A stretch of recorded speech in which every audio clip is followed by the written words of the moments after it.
नमस्कार। हिंदी साहित्य की ऑनलाइन कक्षा में आपका हार्दिक स्वागत है।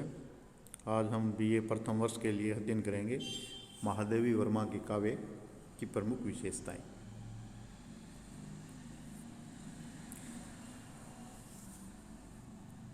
सबसे पहले महादेव की काव्य की भावगत विशेषताएं या अनुभूतिगत विशेषताओं का या संवेदना पक्ष का अपने अध्ययन करते हैं।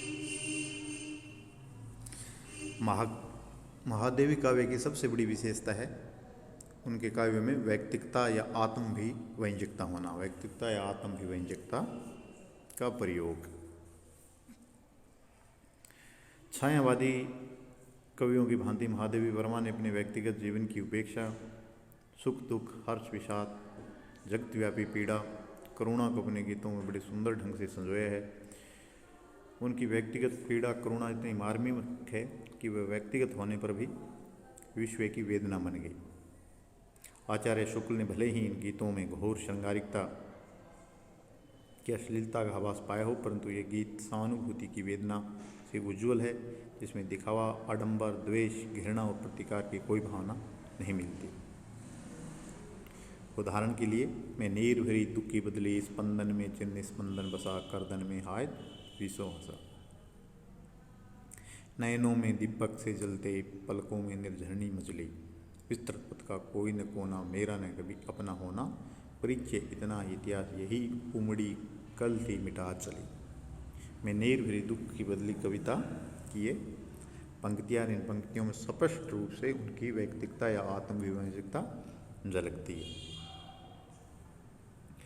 करुणा की प्रधानता। महादेवी के काव्य में करुणा, वेदना और विरह की प्रधानता पाई जाती है। उनके गीतों में करुणा की नैसर्गिकता, सात्विकता और विविध अंतर्दशाएं पाई जाती है।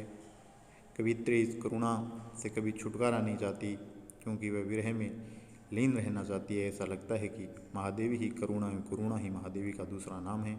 उसका जन्म ही करुणा में हुआ है और उसका निवास स्थल भी करुणा ही है।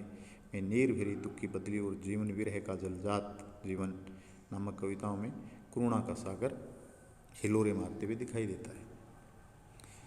विरह का जलजात जीवन, विरह का जलजात, वेदना में जन्म, करुणा में मिला आवाज, अर्शो चुनता दिवस, इसका अर्शो गिनती रात, जीवन विरह का जलजात। रहस्यानुभूति एवं आध्यात्मिकता। महादेवी वर्मा के गीतों में उस अव्यक्त, अज्ञात, अरूप तथा सर्वव्यापक सत्ता के प्रति रहस्यमय जिज्ञासा के संकेत और प्रतीक मिलते हैं। कवित्री साधना, भावना, माधुर्य एवं मानवता के रूप में उस अज्ञात प्रेरणा से प्रणय निवेदन करती है। वह अपनी आत्मा के उद्धार के साथ साथ विश्व कल्याण के लिए साधना में निरंतर लीन रहना चाहती है। मैं कण कण के मिस ढाल रही हूँ प्यार किसी का, उक्ति इस बात का स्पष्ट प्रमाण है।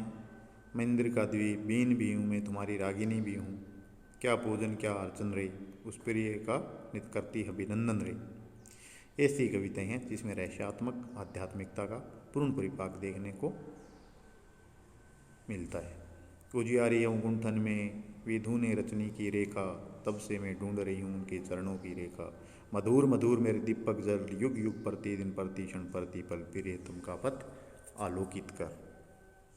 ये आप उदाहरण दे सकते हो इसमें। प्रकृति चित्रण। छायावादी कवियों की तरह महादेवी वर्मा ने प्रकृति रूपी सुंदरी के विविध चित्र, आलम्बन, उद्दीपन, मानवीकरण और वातावरण निर्माण, प्रतीकात्मक, रहस्यात्मक, संवेदनात्मक एवं अलंकारिक रूप अपने काव्य में चित्रित की है। प्रकृति कहीं कवित्री को प्रेरणा देती है,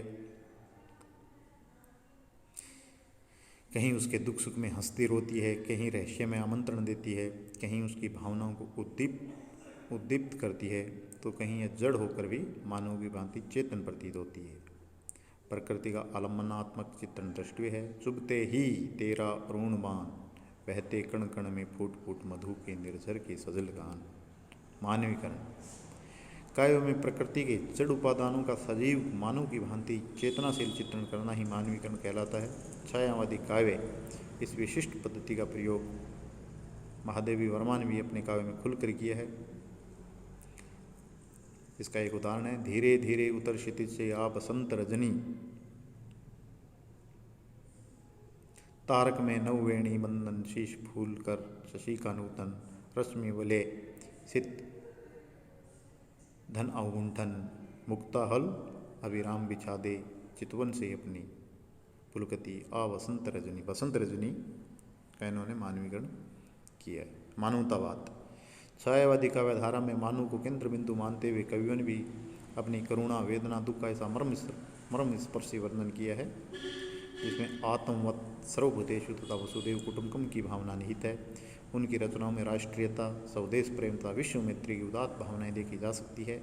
महादेवी वर्मा के गीतों में व्यक्तिगत करुणा पीड़ा वेदना होते हुए उसमें मानव मात्र के प्रति संवेदना मिलती है।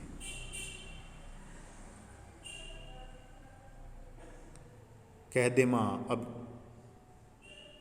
दे माँ क्या अब देखूं खिलती कलियां या प्यासे सूखे अधरों को तेरे चिर यौवन सुषमा का जर्जर जीवन देखूं।